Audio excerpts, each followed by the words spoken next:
He built everything right and still lost everything that mattered. That's not a plot twist. That's Luke 12:20 in one sentence.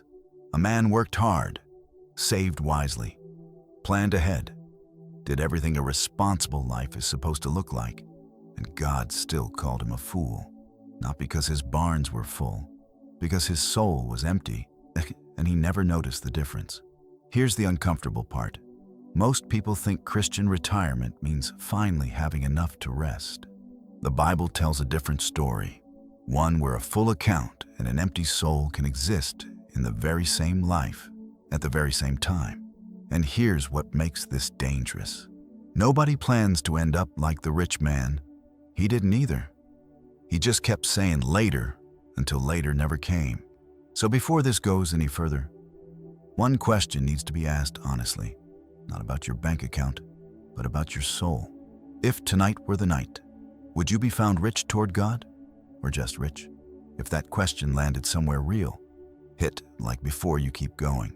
And in the comments, leave your name and be honest about where your soul actually stands right now. There's a lie that feels so reasonable. Most people never even question it. I'll deal with my soul later. Right now, I have things to build. It doesn't arrive dressed as rebellion. It arrives dressed as responsibility, as wisdom even.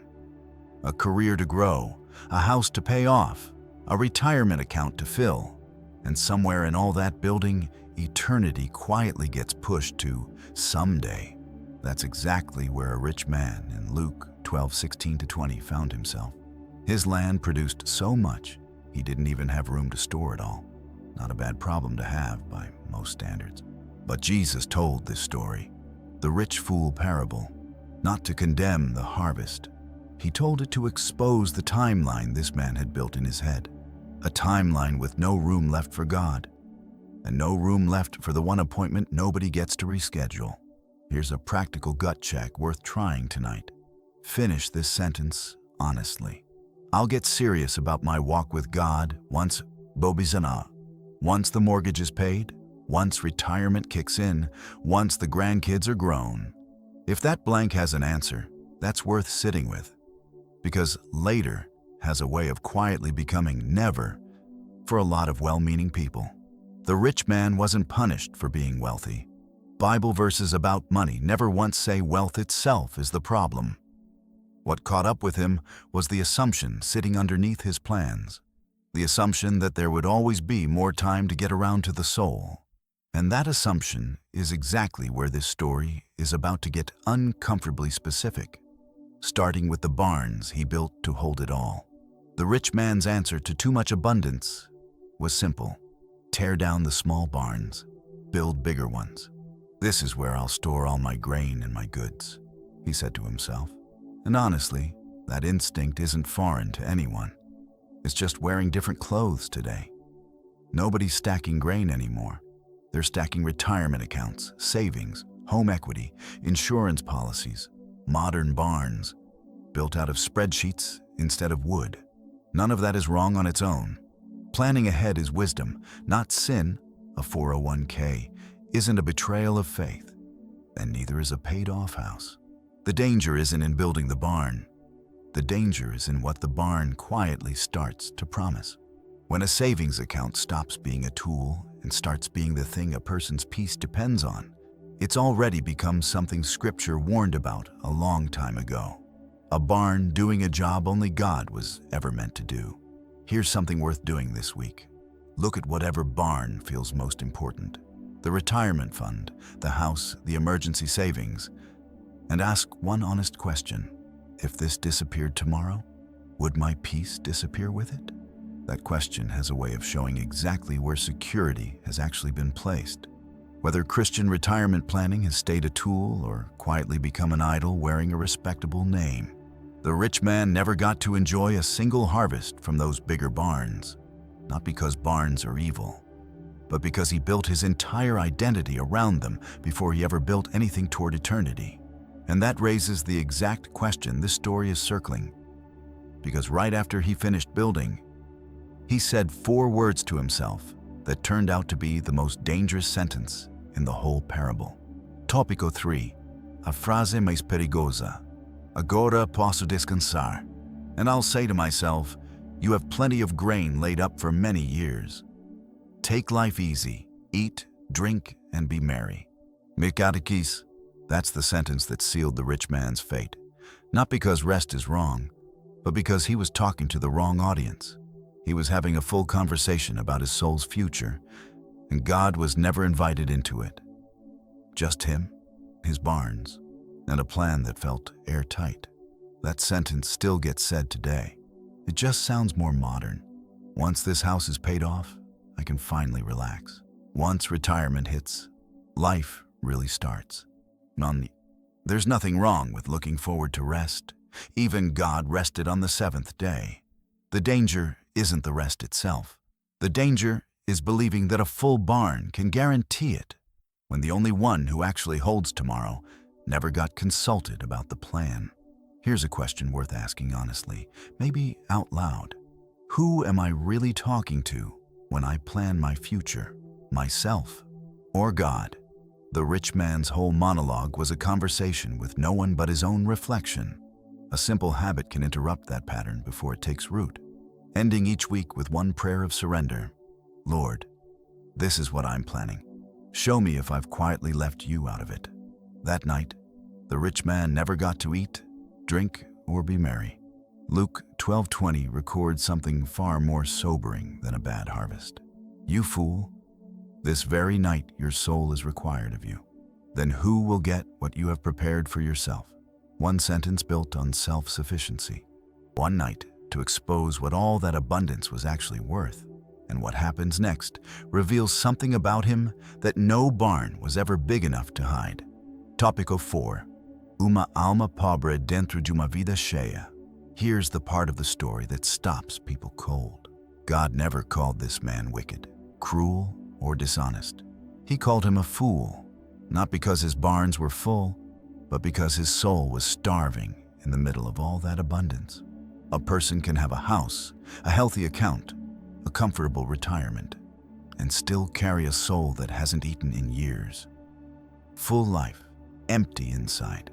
That combination is more common than anyone likes to admit. This is where eternity and wealth start pulling in opposite directions if the heart isn't careful. Wealth asks, do I have enough for tomorrow? Eternity asks a completely different question. Am I ready for whenever tomorrow doesn't come? Those aren't the same question. And answering one well doesn't mean the other's been answered at all. A person can max out every retirement contribution and still show up to eternity spiritually broke. A simple, honest exercise. Alongside the bank statement, keep something like a soul statement.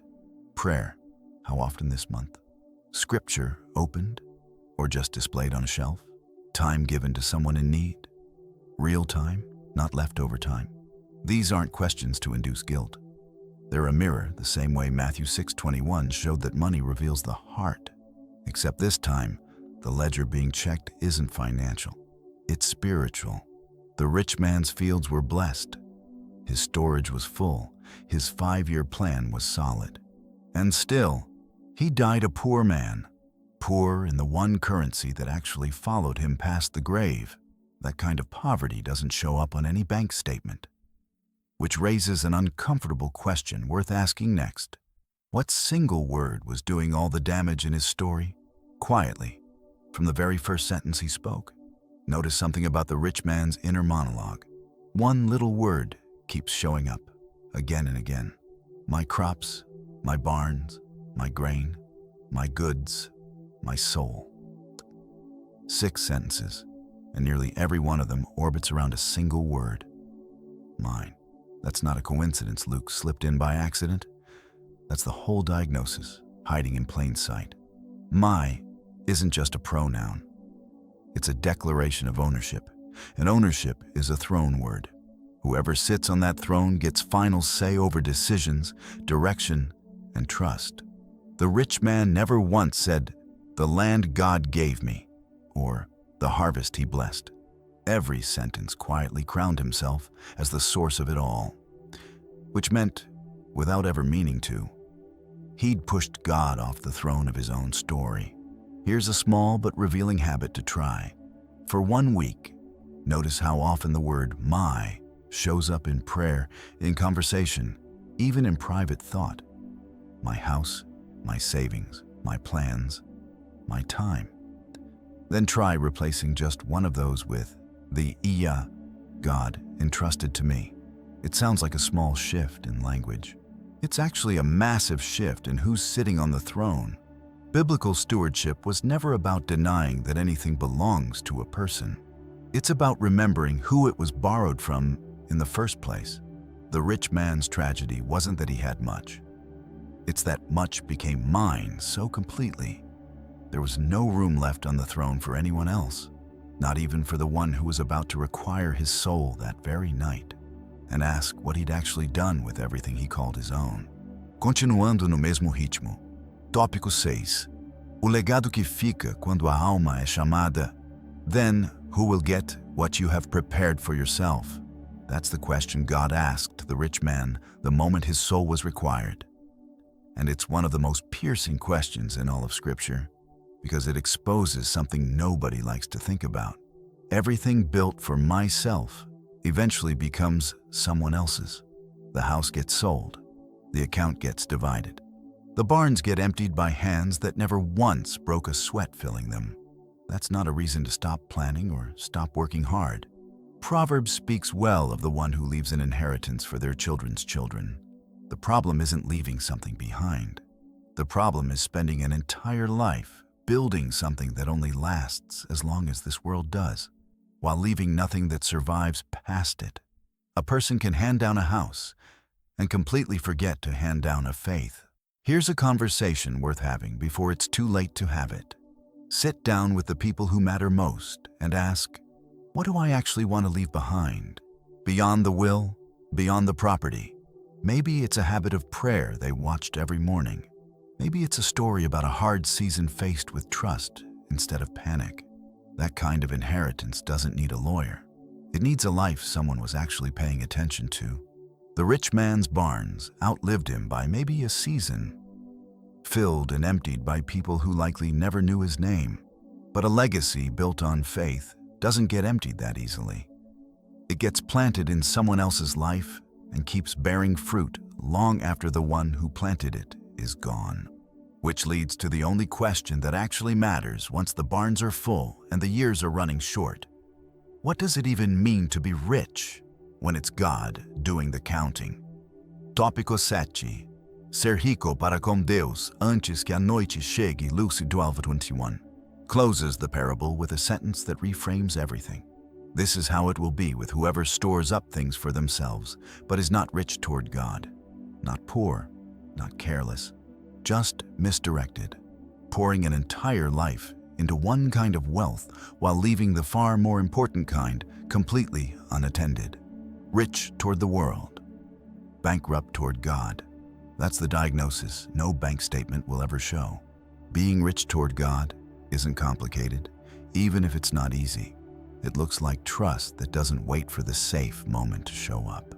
It looks like generosity that gives before the barn is completely full. It looks like time spent with Him that isn't scheduled around whatever's left over. Christian retirement, done right, was never meant to be an exit from serving God. For a lot of people, it's actually the season with the most time to finally do it well. Here's a question worth carrying out of this story tonight, not just thinking about it. If my soul were required right now, this very night, what would my life say I was actually rich in? That's not a question meant to produce fear. It's meant to produce clarity. The same clarity the rich man never got the chance to have, because his moment came before his answer ever did. Nobody knows how many barns they'll get to fill or how many years are actually left to fill them. But that uncertainty was never meant to produce anxiety. It was meant to produce urgency, the kind that turns someday I'll get serious about my faith into today, right now, while there's still time to answer God, instead of just talking to a mirror the way the rich man did. Everything this parable has shown comes down to one uncomfortable truth. It's possible to plan your whole life around the wrong kind of wealth. The rich man wasn't lazy. He wasn't foolish with his money. He was diligent, disciplined, forward-thinking, and it still wasn't enough, because he was building toward a future that ended the very night he thought it was finally beginning. So the question isn't whether you're planning ahead, it's whether you're planning for the right eternity. Are you building barns for a life that's guaranteed, or preparing a soul for the one appointment that isn't? Are you saying later to God the same way the rich man said it, convinced there'd always be more time to get around to what actually matters? Are you rich toward the world, or rich toward the one who's going to ask you what you did with everything he gave you? Here's something to do before tonight ends. Have that honest prayer, not asking for more, asking, God, show me if my soul has been starving while my life looked full. That single prayer can start a shift no bank account ever could, because being rich toward God was never about giving something up. It's about finally storing up treasure in a place no barn, no bank, and no single night can ever take away. If this story reached something in you, don't let it stop here. Subscribe to the channel and turn on notifications, because there's more truth like this waiting, and this might just be the season your soul needed to hear it.